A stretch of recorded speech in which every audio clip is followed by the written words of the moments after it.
As we start this next section, I'm hoping to do a quick review of Green's theorem. Green's theorem was the link between line integrals over closed curves and the regions that are contained. So here were the specs on C that we had to have for Green's theorem. It had to be positively oriented, had to be piecewise smooth,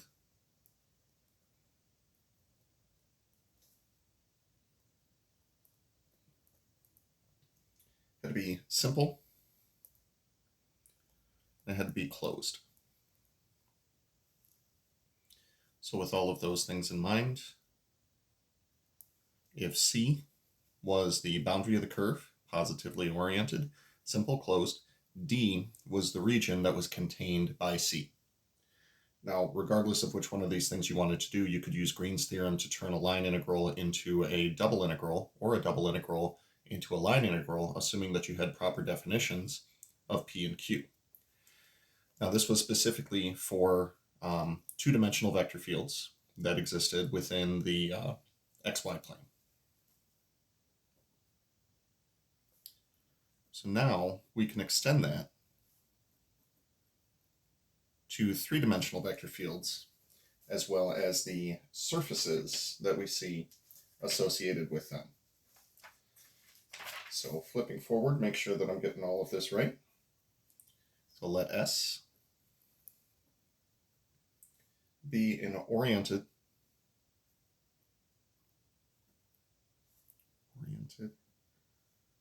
piecewise smooth surface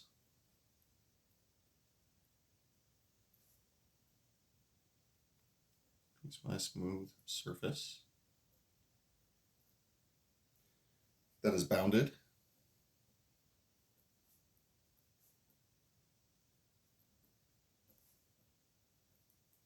by a simple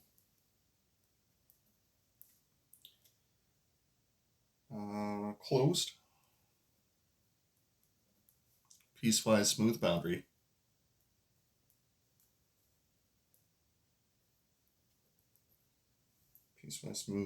curve C.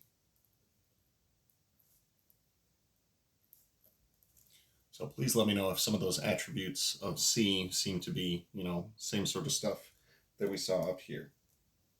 Oh, one more thing. With positive orientation,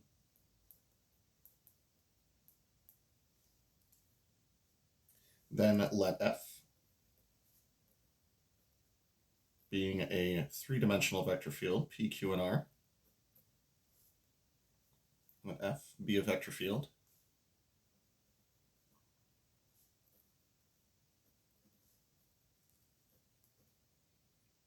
with components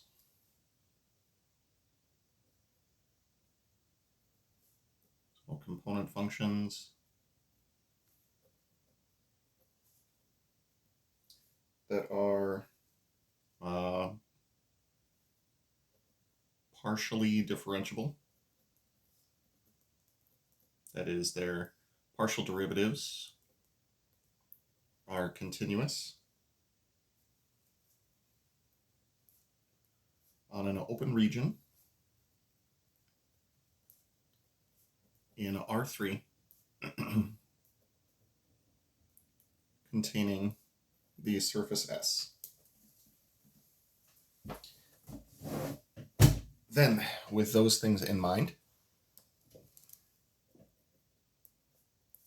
the line integral over the curve C of f dot dr, which is essentially the same thing as what we said back here when we said the line integral of p dx q dy. So assuming that we actually have these vector component functions, we could also say that this is the line integral over the curve C of p dx plus q dy plus r dz. This is going to be equal to the three-dimensional equivalent of these partial derivatives. Now you'll notice that this was one of the components when we were testing for the conservativeness of a vector field when we were taking the curl of a vector field.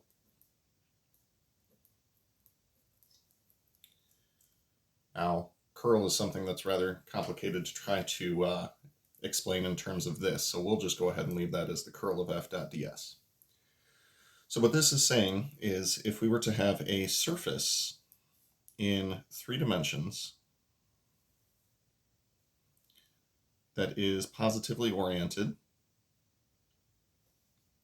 assuming that the curve goes around this way, so here's C, or the boundary of the surface S, and this is the surface S itself. This is going to link together essentially the flux of the curl of this vector space with the line integral over the curve that exists as the boundary of this region. Now, Stokes' theorem can be used to either turn a line integral in 3 dimensions into a surface integral, or if you're asked to evaluate the surface integral of something that's already a curl, we can go back to a line integral. So in the next videos, we'll see several examples where we go back and forth between these two things, either a surface integral to a line integral or a line integral to a surface integral.